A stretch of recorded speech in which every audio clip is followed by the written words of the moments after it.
Assalamualaikum warahmatullahi wabarakatuh, teman-teman. Saya Dela Anissa, sesi 18 BKT 09, jurusan Pendidikan Guru Sekolah Dasar, Fakultas Ilmu Pendidikan Universitas Negeri Padang. Nah, di video kali ini saya akan menjelaskan tentang biosfer dan makhluk hidup dari mata kuliah Ilmu Kealaman Dasar. Baiklah, yang pertama adalah pengertian biosfer. Biosfer terdiri dari kata bio yang berarti hidup dan sfere yang berarti lapisan. Jadi, secara harfiah, biosfer berarti lapisan tempat makhluk hidup atau organisme yang meliputi lapisan lingkungan di permukaan bumi, air, dan atmosfer yang mendukung kehidupan. Nah, ini adalah contoh dari lapisan biosfer, yaitu lapisan permukaan bumi, lapisan air, dan lapisan udara. Selanjutnya adalah sebaran biosfer. Yang pertama, apa yang menyebabkan persebaran flora dan fauna itu dapat terjadi?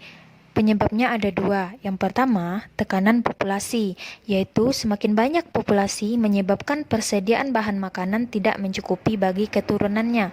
Penyebab yang kedua, perubahan habitat, yang menyebabkan tidak cocoknya suatu spesies hewan untuk terus berada di daerah yang ditempati. Sebaran biosfer yang kedua yaitu sarana persebaran. Sarana yang pertama adalah udara, yang melalui kekuatan terbang, atau karena hembusan angin, misalnya oleh angin puyuh atau badai. Yang kedua air, yaitu melalui kekuatan berenang atau dibawa oleh arus air atau benda-benda yang terapung. Dan yang ketiga yaitu lahan, adanya pergerakan suatu spesies di daratan. Dan yang keempat, pengangkutan oleh manusia, baik secara sengaja maupun tidak. Sebaran biosfer yang ketiga yaitu hambatan persebaran. Hambatan yang pertama yaitu iklim. Iklim ini adalah keadaan fisik udara seperti temperatur, tekanan, dan kelembaban udara. Dan yang kedua edafik, yaitu kondisi tanah seperti struktur, tekstur tanah, dan kesuburan tanah. Dan yang ketiga adalah geografik, samudra, padang pasir, sungai, pegunungan, dan seterusnya. Dan yang terakhir yaitu biologis, yaitu habitat yang tidak sesuai untuk kelangsungan hidup makhluk. Selanjutnya adalah karakteristik biosfer. Yang pertama, karakteristik fauna.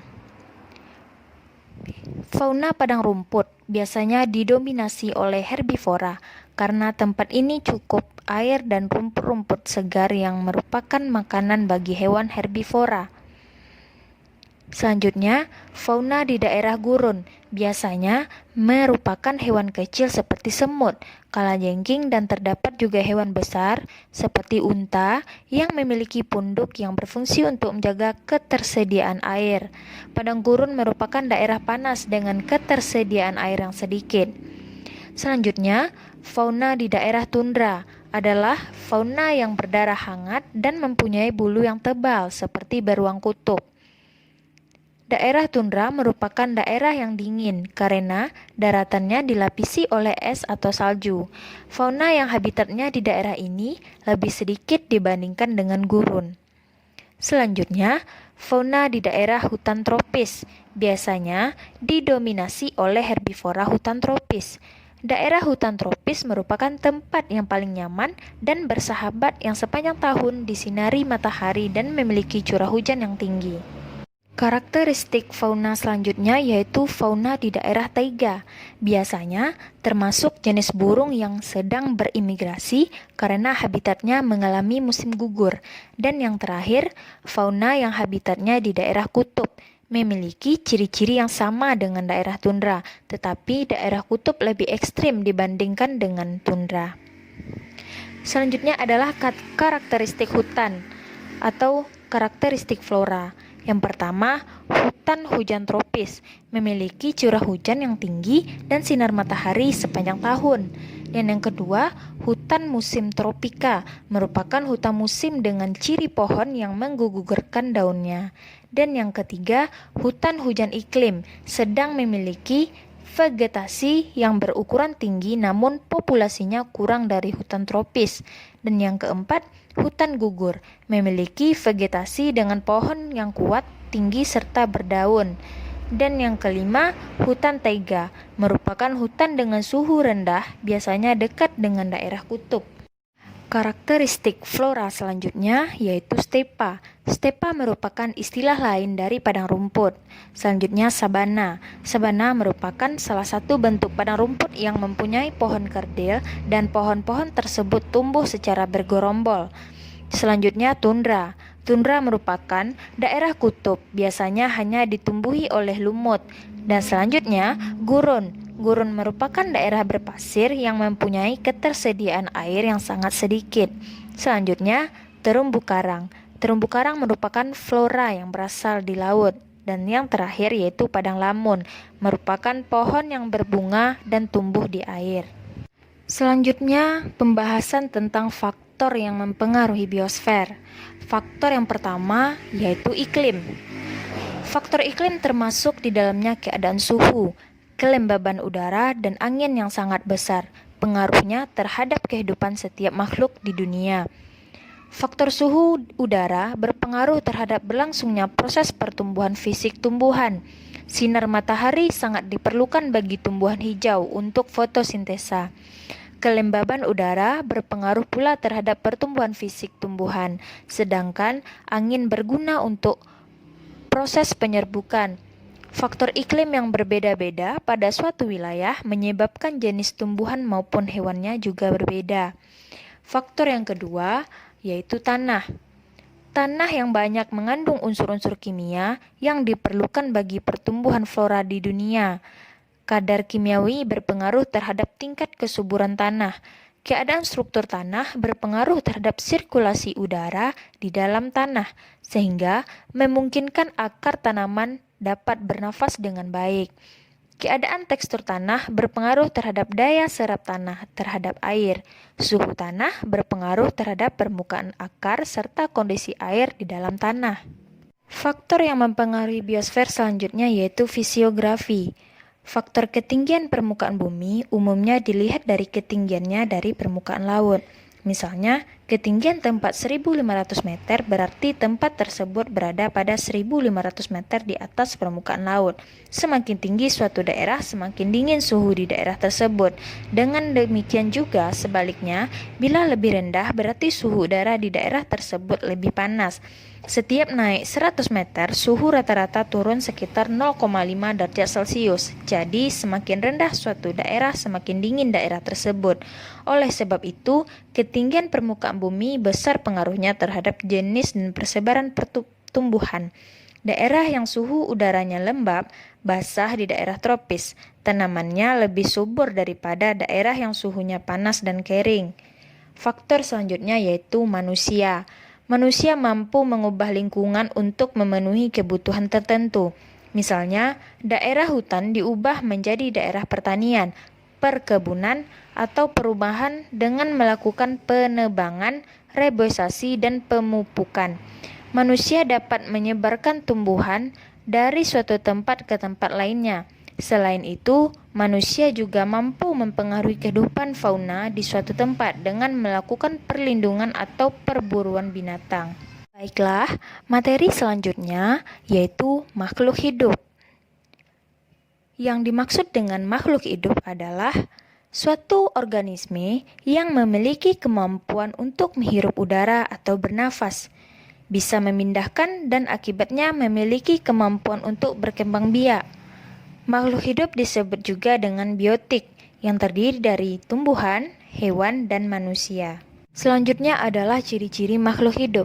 Ciri-ciri yang pertama yaitu bernafas, yang biasa disebut dengan respirasi. Semua makhluk hidup melakukan proses pernapasan. Bernapas adalah proses mengambil udara O2 dari luar dan mengeluarkan udara atau CO2 dari dalam tubuh. Oksigen sangat diperlukan makhluk hidup untuk pembakaran makanan dalam tubuh dan menghasilkan energi yang diperlukan tubuh, atau disebut juga dengan oksidasi tubuh. Energi ini digunakan tubuh untuk bergerak dan melakukan aktivitas lainnya. Ciri yang kedua yaitu memerlukan makanan. Setiap makhluk hidup memerlukan makanan. Hal ini bertujuan agar dapat mempertahankan hidup, menghasilkan energi, dan pertumbuhan. Setiap makhluk hidup mempunyai cara yang berbeda-beda dalam memperoleh makanan. Tumbuhan dapat membuat makanan sendiri melalui proses fotosintesis. Hewan dan manusia tidak dapat membuat makanan sendiri, tetapi tergantung pada makhluk hidup lainnya. Dan ciri yang ketiga yaitu bergerak. Bergerak adalah merupakan perubahan posisi baik seluruh tubuh atau sebagian. Hal ini disebabkan oleh adanya tanggapan terhadap rangsang. Gerak yang dilakukan pada tumbuhan antara lain gerak menutupnya daun putri malu jika disentuh, gerak ujung batang dari bawah ke atas ke arah sinar matahari, dan gerak membukanya biji lamtoro disebabkan perubahan kadar air. Pada hewan juga terdapat gerak, antara lain gerak aktif pada hewan vertebrata yaitu alat gerak berupa otot, gerak pasif pada hewan vertebrata yaitu alat gerak berupa tulang, dan gerak pada manusia yaitu berjalan, berlari, dan lain-lain. Ciri-ciri makhluk hidup selanjutnya yaitu tumbuh dan berkembang. Tumbuh adalah bertambahnya volume atau ukuran makhluk hidup yang irreversible. Berkembang adalah proses menuju kedewasaan yang dipengaruhi oleh hormon, nutrisi, dan lingkungan. Ciri selanjutnya yaitu berkembang biak atau biasa disebut dengan reproduksi. Kemampuan makhluk hidup untuk memperoleh keturunan disebut dengan berkembang biak. Berkembang biak bertujuan untuk melestarikan keturunan agar tidak punah. Ciri selanjutnya yaitu peka terhadap rangsang atau disebut dengan iritabilitas. Tumbuhan, hewan, dan manusia mempunyai kepekaan terhadap rangsang, yaitu kemampuan menanggapi rangsang. Hal ini dapat ditunjukkan pada tumbuhan daun putri malu bila diberi rangsang sentuhan akan menanggapi rangsang dengan menutup daunnya. Pada hewan, ayam ketika fajar menyingsing akan berkokok. Dan pada manusia jika diberi bau yang merangsang akan menanggapi rangsang, misalnya bersin. Ciri selanjutnya yaitu adaptasi. Adaptasi adalah kemampuan makhluk hidup untuk menyesuaikan diri terhadap lingkungan dan untuk mempertahankan diri. Terdapat 3 macam adaptasi. Yang pertama, adaptasi morfologi, yaitu penyesuaian diri terhadap alat-alat tubuhnya. Contoh, burung elang mempunyai kuku yang tajam untuk menerkam mangsa. Bunga teratai mempunyai daun yang lebar untuk memperluas bidang penguapan. Yang kedua yaitu adaptasi fisiologi, yang merupakan penyesuaian diri terhadap lingkungan dengan fungsi alat-alat tubuh, seperti manusia menambah jumlah sel darah merah bila berada di pegunungan. Yang ketiga yaitu adaptasi tingkah laku, yaitu penyesuaian diri terhadap lingkungan dengan tingkah lakunya. Contoh, bunglon mengubah warna tubuhnya, ikan paus muncul ke permukaan secara periodik. Ciri-ciri makhluk hidup yang terakhir yaitu mengeluarkan zat sisa. Dalam proses penyerapan makanan, terbentuklah zat sisa yang merupakan zat yang tidak terserap oleh tubuh. Zat-zat itu disebut zat sisa oksidasi biologis, misalnya air dan karbon dioksida. Berdasarkan aktivitas tubuh dan hasilnya, pengeluaran zat sisa dibedakan atas 3. Yang pertama, ekresi, merupakan pengeluaran zat-zat sisa yang dilakukan oleh kulit dan ginjal. Kulit akan mengeluarkan zat sisa yang dinamakan keringat karena adanya kelenjar keringat di bawah kulit. Ginjal akan menyaring darah dan mengeluarkan zat sisa yang disebut dengan urin. Yang kedua yaitu respirasi, yang merupakan pengeluaran karbon dioksida atau CO2 sebagai zat sisa proses respirasi yang dikeluarkan melalui hidung. Dan yang terakhir yaitu defekasi, merupakan pengeluaran zat sisa pencernaan makanan yang berupa tinja atau feses melalui anus. Nah, teman-teman, sekian materi yang dapat saya sampaikan. Mohon maaf jika ada kesalahan. Assalamualaikum warahmatullahi wabarakatuh.